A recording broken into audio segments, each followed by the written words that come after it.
Hunter. This is the Family Showdown!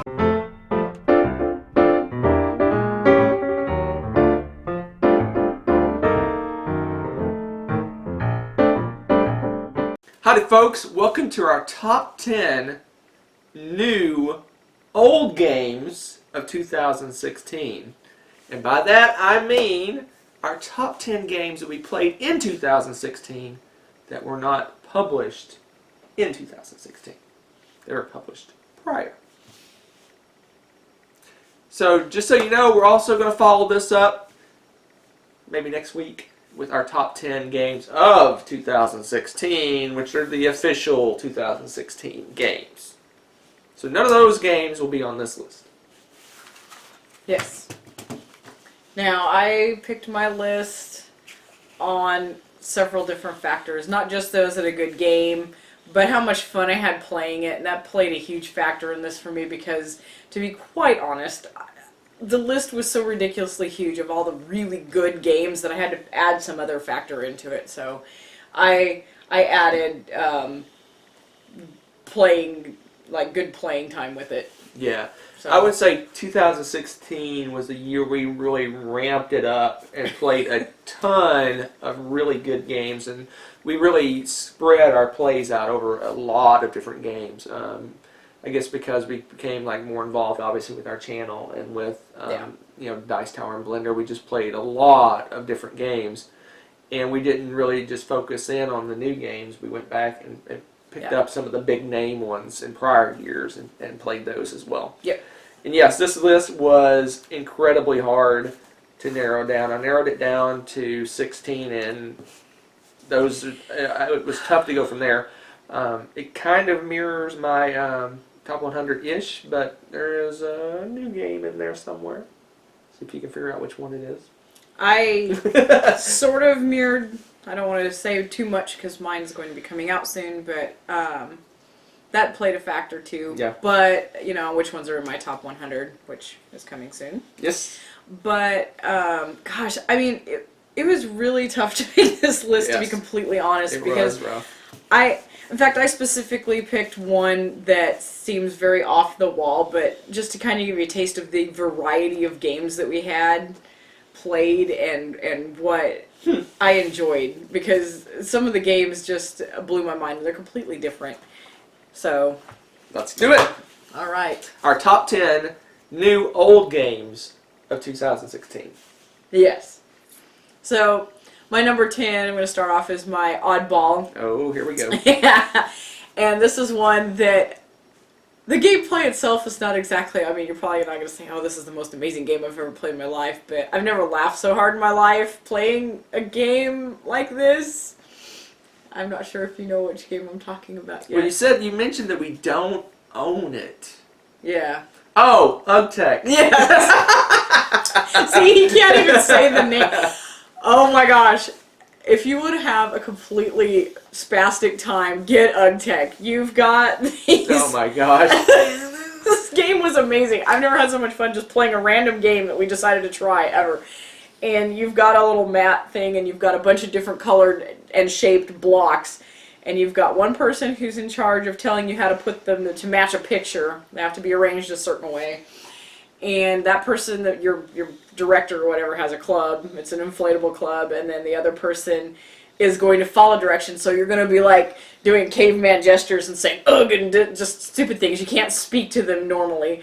And if they get it right, you smack them twice. And if they get it wrong, you smack them once. And it's just hilarious because no matter if they get it right or not, you're clubbing this person every time.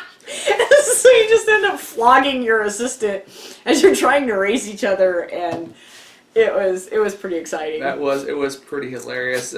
The game, we played it at a kind of board game meetup, and it only had one club. So we were like tapping, one team was tapping each other on the shoulder. Trying to be all nice. But we just stopped playing and watched Rebecca and, what was her name? Remember her name? Oh gosh, you would put me on the spot like that. Oh gosh, I'll think of it afterward. Anyway, filming, her and her teammate were just beating each other with a club, and we just stopped and just laughed at them. It was so funny. Oh my gosh. So yeah, They invariably won because we just stopped playing. and we were better giving instructions. Yeah. Let's just. Yes, they were But destroying no, us. as no, well. it's just oh my gosh, that game. I cannot It's believe that hysterical. made your top 10. That was like one of my like best like gaming. That was experiences hilarious. That was a this really year. hilarious. That's funny. It's pretty funny. So UgTech, totally random game, but you got to try it. Tech. Yes. So All right, so to take this back up to a respectable level, my number 10 from my favorite designer, Castles of Burgundy. Castles of Burgundy is kind of a light to mid-weightish Feld game, which is for most people would be a mid to heavy. No, it's probably a mid-weight Euro game. Yeah. It's dice rolling. You use those dice to take actions, and it's basically you are taking tiles and put them on your board, and you're trying to design the best little, I guess, kingdom in area. You're trying to fill out regions and score points and. Point salad. It's a generic point salad. You can get points for filling out regions and having a certain number of animals and completing goals and all sorts of craziness. But it's just a really, it boils down to you roll dice and those dice tell you what actions you can take. Yep. So a fun little Feld game. Little, like I said, probably on the light to medium size side of the Feld games. Okay. A great, if you're looking to jump into the world of Stefan Feld games, that's the one we used, and it rocketed us to Feld glory. So I highly recommend that as a gateway Feld. My number 10, Just Castles like that, of Burgundy. Very good. So will there be a sequel to Castles of Chartreuse? Tis an excellent one. I think you may have got hit with the UgTech. I did. I got hit a few too many times with the UgTech Club. It explains every top 10 thereafter. All right, my number 9 is another. I can't say slap happy because that's definitely not it. Because the game is quite serious because you're trying to solve a murder. But every time we've played this, it's been a pretty amazing experience, and there's usually some silly revelation or goofy thing that comes out of it every single time.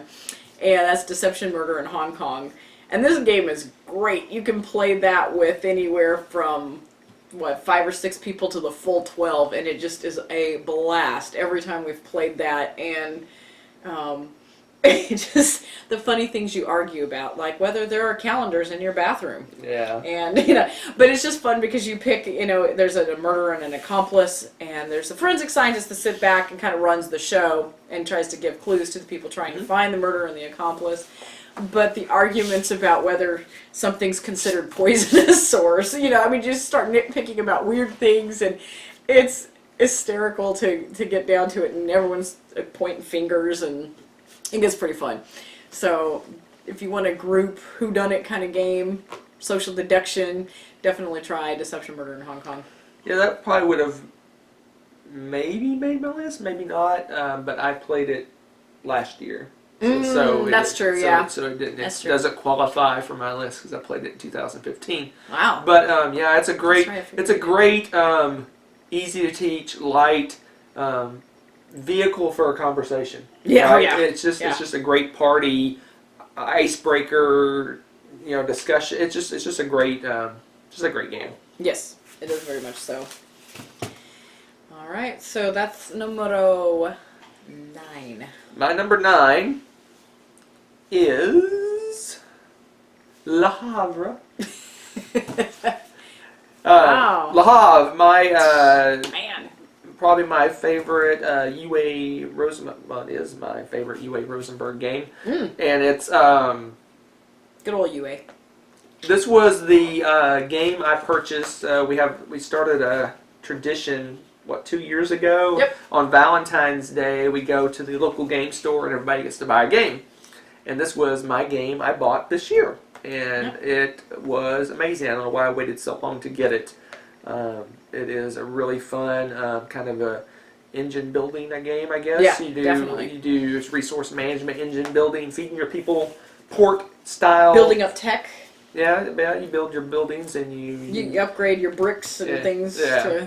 It's pretty cool. It's the only reason I think we don't play it more is just right now we don't have a good like setup for it, so it takes a while to set up. And Yeah, put, we need put what I that need. take What, down. what someone suggested that we need to think about doing for some of our games is just getting a lot of small little Oh, the little containers trays instead that of you just putting stick bags out. of stuff. Put little Tupperware containers or That's a good whatever, idea. and just put a pile of those in there, and you just set them all out, pop the lids off, and you're ready to go, right? Sold. Let's do Yeah, this. so I thought about doing that for that game. Yeah. The setup is kind of a beast. You have to organize the buildings, and there's It a is a lot, beast. lot of resources that you have to set up. And we have ours in baggies, so you open bag, dump it out, open bag, dump it out, open bag. It's still faster than it was, but yeah, it's still tedious. but it is an amazing It's fun. game. It plays exceptionally well, two-player. It's all his games are good too, but they seem to be a little bit better with more. But Le Havre, I think, is best with 2 players.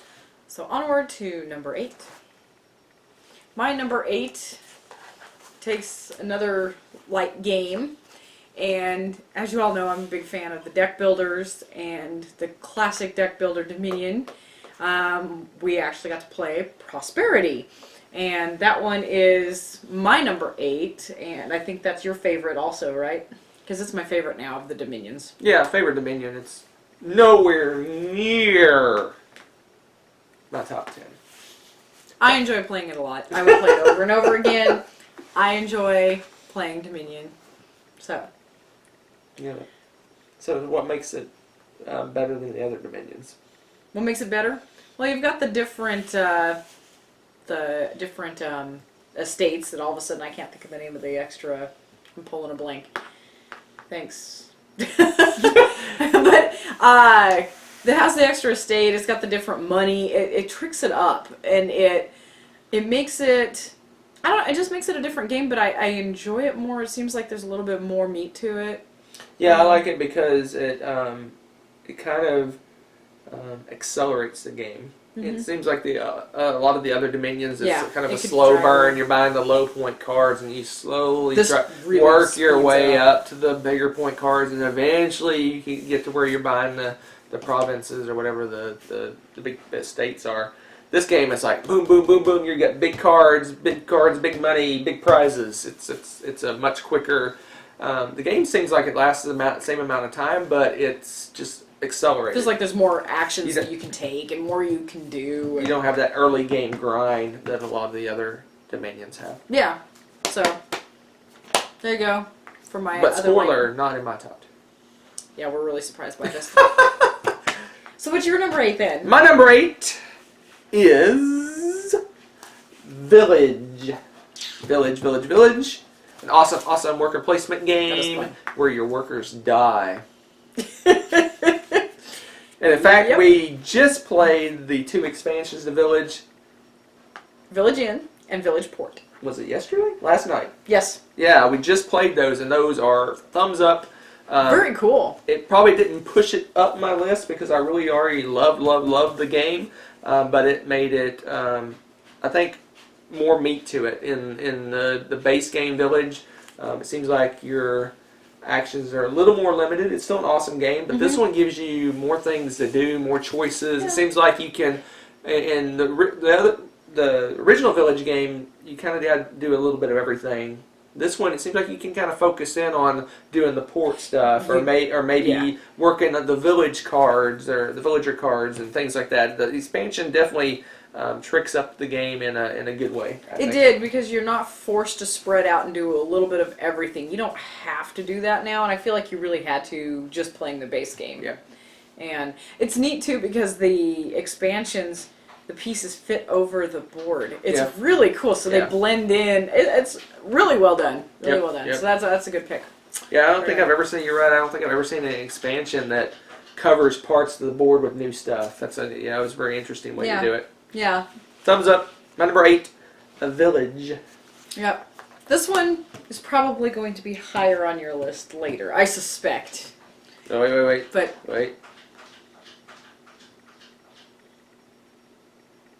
he doesn't know. It's all good. Blood Rage. No. What? I thought we played that longer ago than that. Nope. Okay, well, my number 7 is Time Stories. Oh, yeah. And It may be higher on mine. yeah, okay, I see.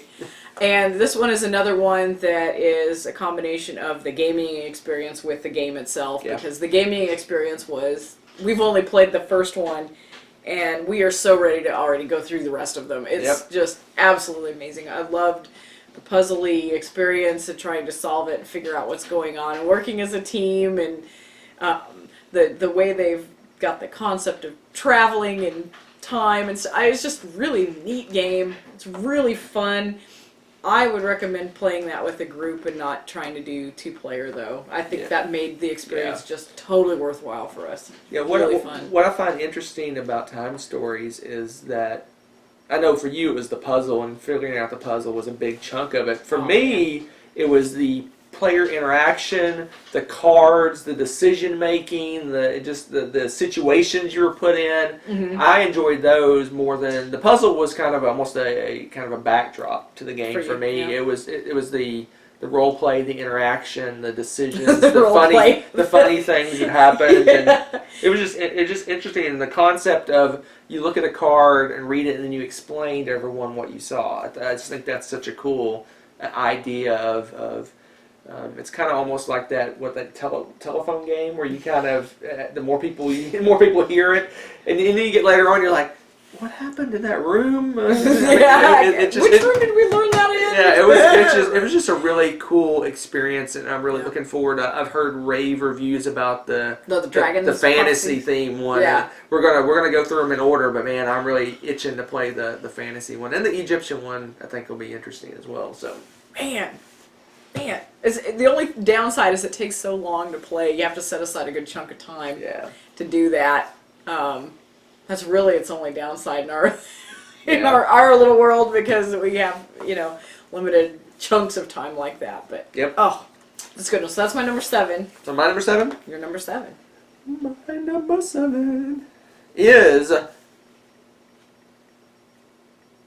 my favorite Well, obviously not, because Stefan Feld game, Trajan. Oh, wow. That low? Shamey. That low? We played some amazing games. We did. This This was one of the hardest top 10s I've ever made. So my number 7 is Trajan. It's probably a good number of people's favorite Stefan Feld game. So with good reason. Yeah, it's just a really it's just a great game. It's really well balanced. The decision making's great. It just really flows well. There's lots of good choices.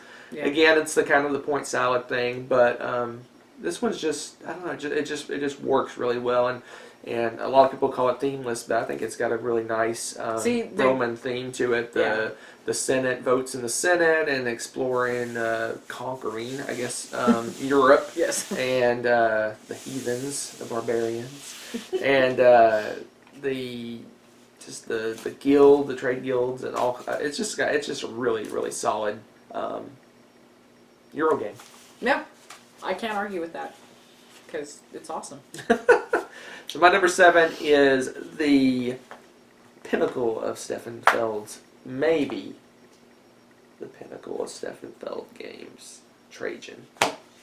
I can't take away that. it is for me too, so I'm not going to argue. All right, so my number 6 is a game that I think we played at Dice Tower Con. And, no. And I'm totally hooked on this game now. In fact, this is another one of those that I would like to play over and over again, because I think it's really fun, and just the variability in this game makes it interesting, and that's Istanbul. Oh, wow. That high. Ooh. Yes, I love this game. Huh. I don't know what it is about being able to move the little shops and the different... I mean, the game's different every time you play it for that reason. But it's still kind of worker placement. It's still, you're trying to do the same goals, but your board changes every time. So your path, if you wanted to sell certain goods, might be all the way across the board one game, but the next game they're right next to each other. So you have to change your strategy based off of what you see and what's available and how you can work this and who's going where, because if you go to the same place you're penalized, you have to pay more. I love this game. It's really fun. So check out Istanbul. Yeah, it's one of the few games where every time you play, you have to kind of look at the board and go, Yeah, okay. what am I going to do this time? Yeah. I mean, the board is completely different. I mean, obviously you can play with a basic standard setup every time, but You could, but that's boring. So yeah, Mix it up a little. it's one of those games you set up the board and you go, yeah.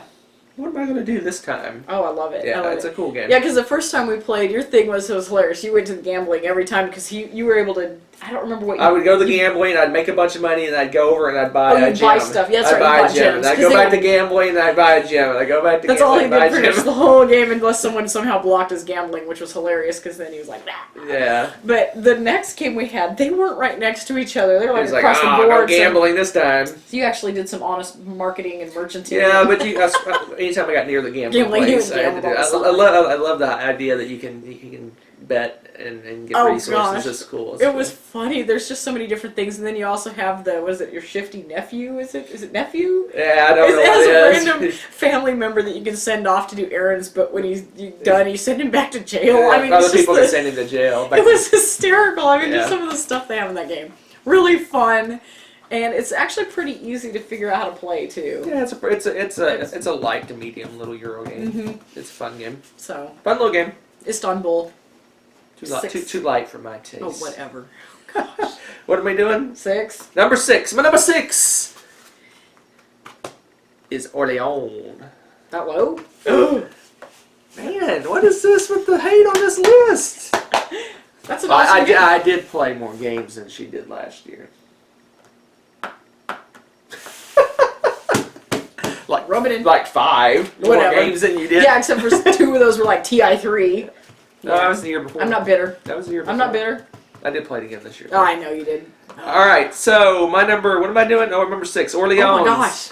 Orleans is an awesome little bag building game, I guess is what Yes. they're terming those now. It's you recruit these worker guys, you put them in a bag, and you pull them out of the bag, and whatever you get, you use those workers to do stuff. Orleans. But it's cool because you can.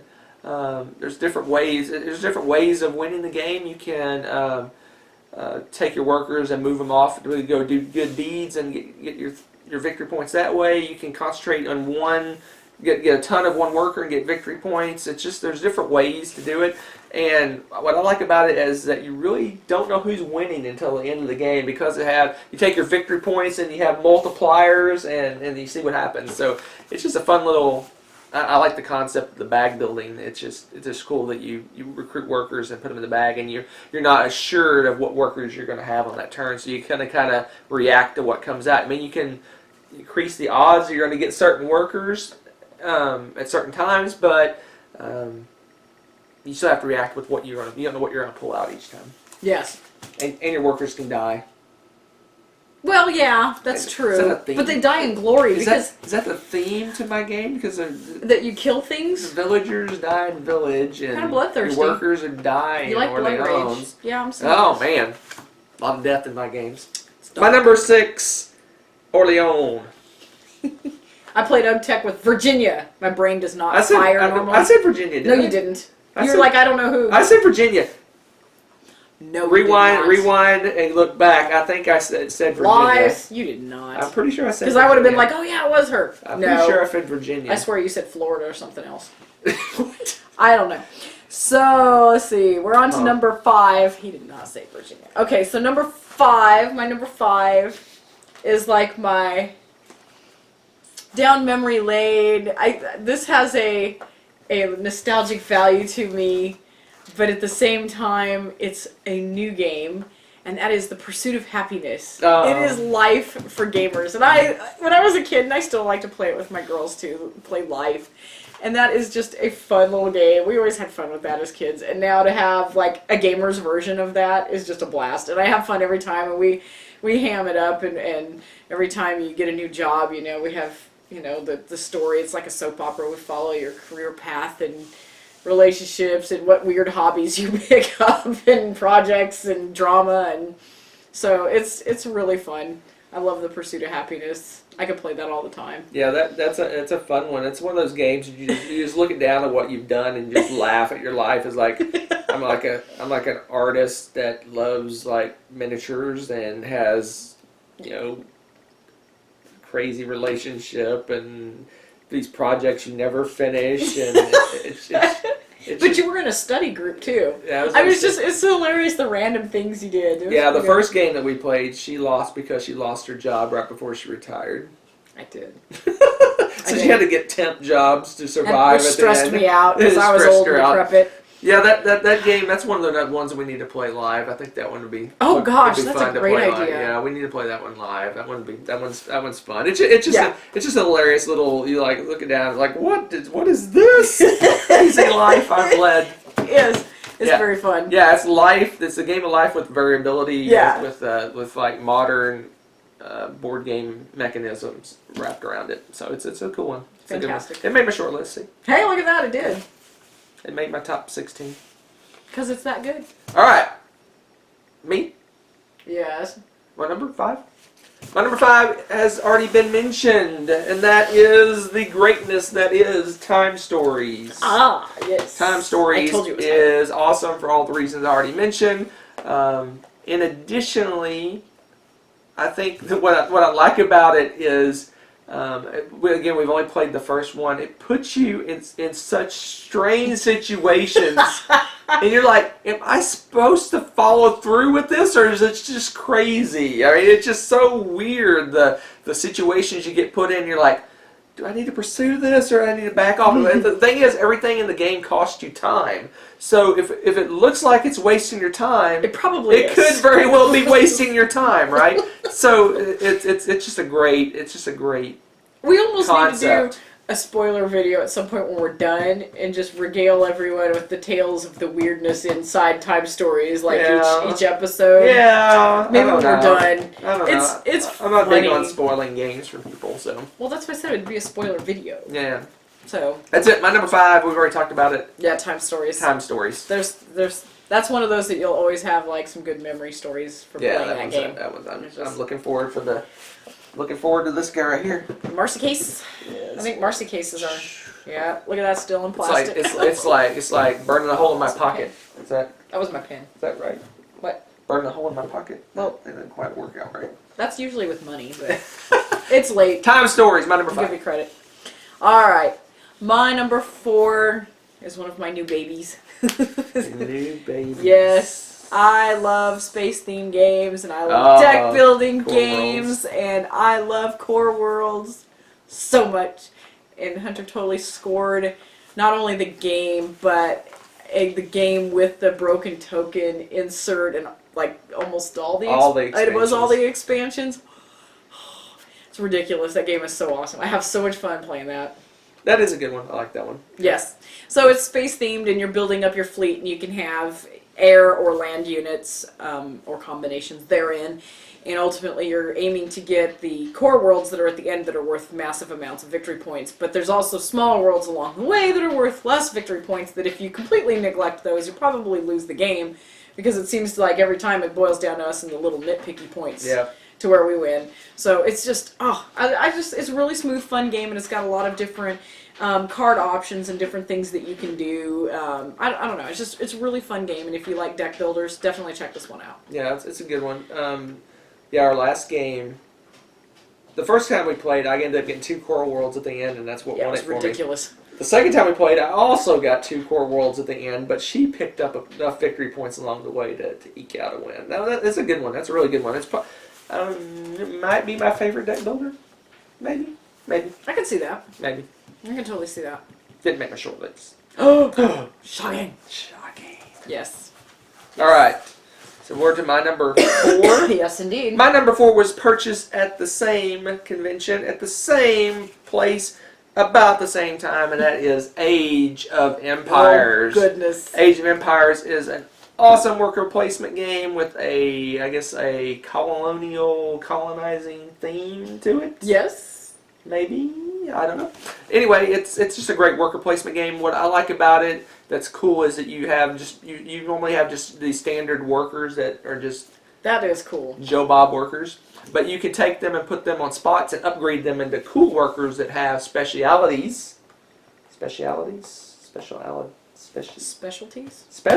There's the word I'm looking for. Specialties. They have specialties that they get bonuses for doing certain things. So you might build A captain. who's good at the ship stuff and fighting, or you go a soldier that's better at fighting, or you get The priest. a priest who goes over and recruits the natives of the land to join your side, and it's cool. It's a really cool worker placement game. I actually have the original version from Tom Vassell. Woo! Look at you. Whatever. But there's a brand new shiny version that just came out recently that I guess streamlined some things and stuff like that. So I didn't realize it changed it a little bit. Changed it just a little bit. I like that one too because you'd think looking at it, especially with the name Age of Empires, you think, oh, this is a really heady, long game, and it doesn't play like that. It goes really quickly. It lasts, what, an hour? Yeah, for us it's about an hour. It's not a long game, and it's not overly complicated. Yeah, it's very straightforward. Really, yeah. I mean, there's some pretty intuitive. Yeah, there's some depth to it though of deciding because it's worker placement on one side of the board. It's worker placement and that gives you actions that influence basically the other side of the board, which is the map of the New World of America, and on that side you're doing area control. Yeah. And you get points that way. So it's kind of one side of the board is influencing the other side of the board, which is a cool little thing about the game. But that is my number 4. Mm-hmm. Age of Empires 3: The Age of Discovery, which I think now is just called the Empire's Age of Discovery. I don't know. It has a new name now, but the name I own is Age of Empires 3: The Age of Discovery. Very cool. Very cool. My number 3 has been mentioned already. And it's probably my second heaviest game on my list. Trajan. It is, indeed. I love Trajan. Feld. Good job. It's got a Roman theme. Of course, I'm going to be kind of geeked out over that, but I think they did a good job with it, too. It's kind of fun to see all the different things that an emperor would have to balance, and it talks about the expansionists, and he's going over and doing area control on the map, and he's working with the Senate to get votes to do different things, and this and that. I mean, it's just really neat, and I like it's unusual, that little weird rondelle style. Well, no, it's not rondelle, it's a time track. Basically, when you take actions, it uses time, and there's a certain amount of time that ages go by. Yeah, and it's interesting because it's not something that I see in very many games, really. Mm-hmm. And it keeps track of everything, and so I don't know. It's just the way that one goes, and all the different point salad. There's so much variability in them. You're doing one thing over here and something completely different. You have to use different strategies for this over here, and I just enjoyed that. I enjoyed the strategy and the amount of. Are you talking more about the rondelle of deciding your actions? Or are you talking about the time track? Well, both actually. Yeah. Both of them are really neat because So. Yeah, it's just got a lot going on. It's pretty heavy. It's a pretty heavy game, but I liked that about that. Yep. Really enjoyed that. It's a really, really good one. Mm-hmm. And it's a beautiful looking game, too. Yeah. So it's not just cube pushing. It's actually got some meat to the components, too. It's really pretty. Yep. So. Yep. Trajan. That was your number 3? All right. My number 3 is a game I will never play again.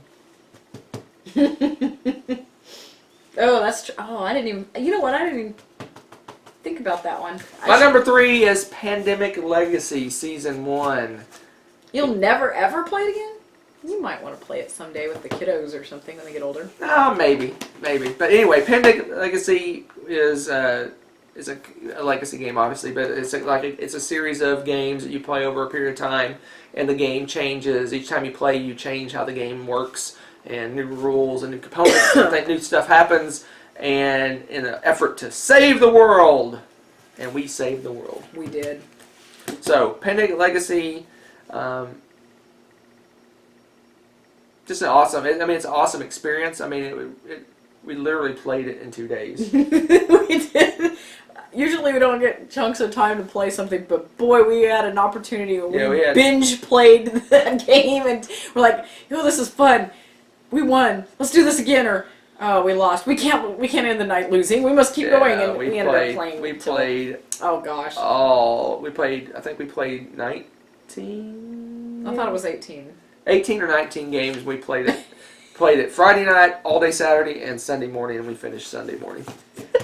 We played the crap out of that game, and it was just an was a amazing. blast. It was an amazing weekend of. We want one more game, one more game, one Yeah. more game. The whole time, let's play one more game. Oh my gosh, it's 3 a.m. Who cares? One more game. And that's probably a direct quote. And it was just an awesome experience, and you don't really get that really out of a regular game. It's the whole thing is one big. It was different I almost every time. consider it one game, one play of the game. I mean, some people say it's 18 plays, but it's almost like you're playing one long game. Well, you are, because it's so completely different, and things change, and as time goes on, the situation improves or worsens, and the ebb and flow of that makes it one overarching game. It's amazing. I am itching for season 2, and I will not be late to the party this time. I will be first Yeah, in line. Yeah, well, we were hesitant partly because we were afraid of just playing it 2-player, but enough people had played it before us and had tried it 2-player and said, go for it, Yeah, where we decided to do it. and it was awesome 2-player. Yeah, it is. It's very awesome. So my number 3, apparently notably absent for someone else's list. My number 11 is Pandemic Legacy. Yeah.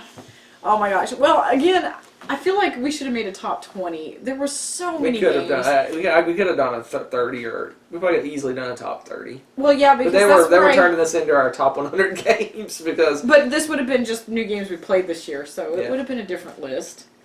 I'm not kidding. There's so many good games. yeah, but lately. on my top 100, half of the games We're newer. were new games. So And a good chunk of those were not 2016 games. That's true. They were older games I played for the first time. That's true. So there you go. Yeah, the next couple of years are going to be interesting, to say Yeah. the least. All right. So my number 2 is the heaviest game I think I've ever played, and that is Through the Ages.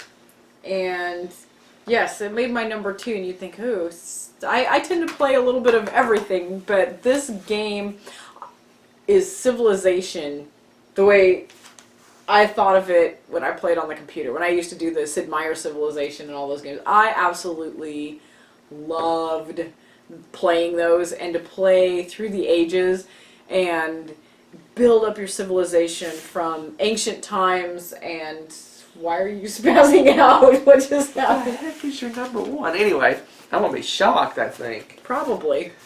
And yeah, it was really fun to build it up from ancient times all the way through modern. You're building your tech, and you're building, getting different leaders, and building your military or not building your military, and just there's so many decisions, and you have to balance everything and keep your citizens happy the whole time you're doing that. And it's such a delicate balance, and if you don't pay attention to that and you get upset, it can crash the whole thing down, and you'll waste the rest of your game trying to get it back up. It's pretty impressive, and I absolutely love that game, Through the Ages. Yeah, Through the Ages is awesome. I mean, I will say more about it later. Interesting. There's not that many spots left. There's not. So, what is your number 2? My number 2 is take a very streamlined, awesome Euro game and put amazing, giant, clunky miniatures on top of it, and you have Blood Rage! Blood Rage! This was all the rage last year, but fortunately, I was a late backer of the Kickstarter, so we did not get our copy until January. So we played it for the first time in January. Therefore, it qualifies for this list. My number 2, the greatness that is Blood Rage. That is awesome, and that was on my one of the mini games on my short list for that reason, because it is really good. That is a crime against vicanity. Is that a word? Is that a word?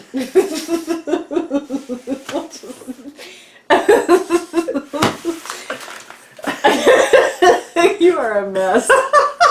You are a complete mess. Crime against vicanity. Vicanity? Vikings. Vicany? Anyway. My number 2, Blood Rage. Hold the phone on that number. Hold the phone on that number 1. What the heck? You haven't seen my top 100 either, so this is... This may feel out of left field for you. I think it's going to be. Pardon me while I stare at my... Yeah, this is exciting. It's like watching paint dry. What the heck? You're never going to guess it. You might as well just give up. Heck. You're not going to guess it. This one?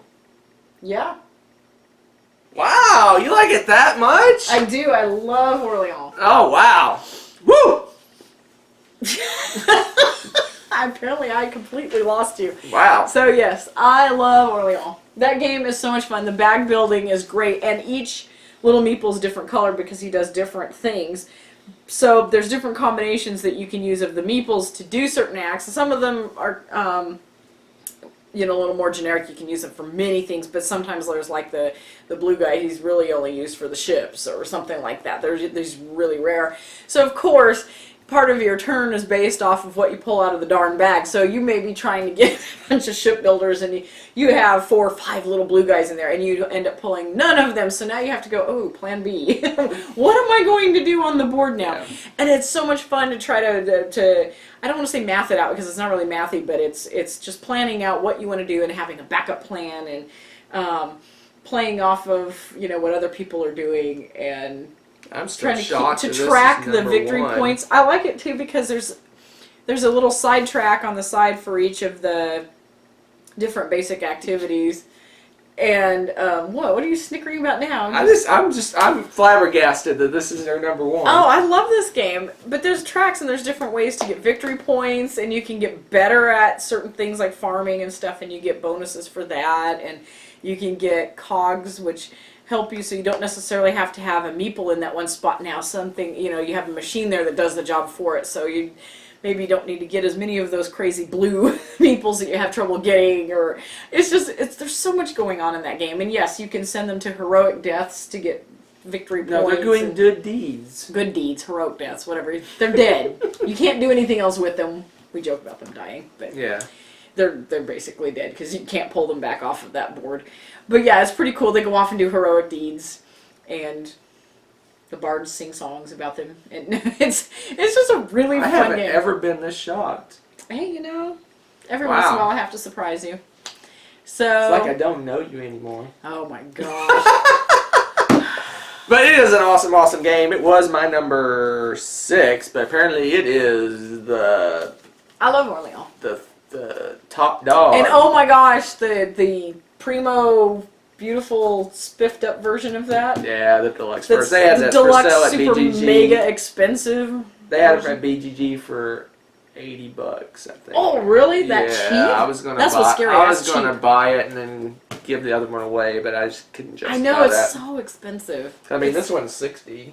Yeah, and it's cool, but it's all cardboard. It's not. They had metal coins. Oh, maybe it was $100. It may have been $100. It was probably $100 because it's expensive. Well, my number 1 just boring. completely anticlimactic now. After that bombshell of Orleans, the Orleans bomb. That being number 1 may be a crime against Vicanity. You and your Vicanities. All right, my number 1, not a surprise. My number 2 favorite game of all time, Through the Ages, A New Story of Civilization. Like she said, it is an awesome Civ game. It is mega heavy, and I'm loving the mega heavy games as of late. Mm-hmm. And it is a bear to teach, but it is worth it. Yeah. But good and it's awesome. It is awesome 2-player. It works amazingly well 2-player. It is just boom, boom, boom. The turns are boom, really quick. That's one of the minuses, I guess, for Through the Ages is every person does their entire turn, and then the next person does their entire turn, and the next person does their entire turn. There's some interactivity if you have war cards going on and things like that, but in 2-player it is boom, boom, boom, boom, boom, back and forth, and it is an awesome 2-player game. That's actually something I like about the 2-player because you need that time to kind of strategize your turns. Yeah. So while they're doing stuff, you can plan your turn, and that works out perfectly. I think, with more people it takes too long. But with that, you've got just enough time to plan it so that when it's my turn, I can just go. And boy, that's just it just brings back memories of playing Civ computer games and just the whole you start out with crappy stuff, crappy workers and crappy things, and eventually One you warrior. build up. You have like fighter jets and all kinds of cool stuff, and it's just it's interesting to see. Just like in That the and a Civ board game. games, you have that entire spectrum of starting out with banging two rocks together, and at the end you're like got modern science and space Nuclear travel weapons. and all kinds of craziness. It's just a really awesome Civ game. Yeah, I think what amazes me about that is I never thought that I would have a board game give me the computer game feel. Yeah. And that really pulled it off. And I Yep. think that's one of the reasons it's so high up on both of our lists. Yep. Because it does that. It actually feels kind of like what you had to do with the computer game. So, good, One thing good I did learn from this experience, our experience that we experienced. went through together. She really likes Orleans. Oh my gosh! Well, there you have it, folks. There is our top 10 new old games of 2016. Look for our top 10 2016 games coming soon. Tell us what your favorite new old games you played in 2016 down in the comments. If you like our stuff, Subscribe. bye.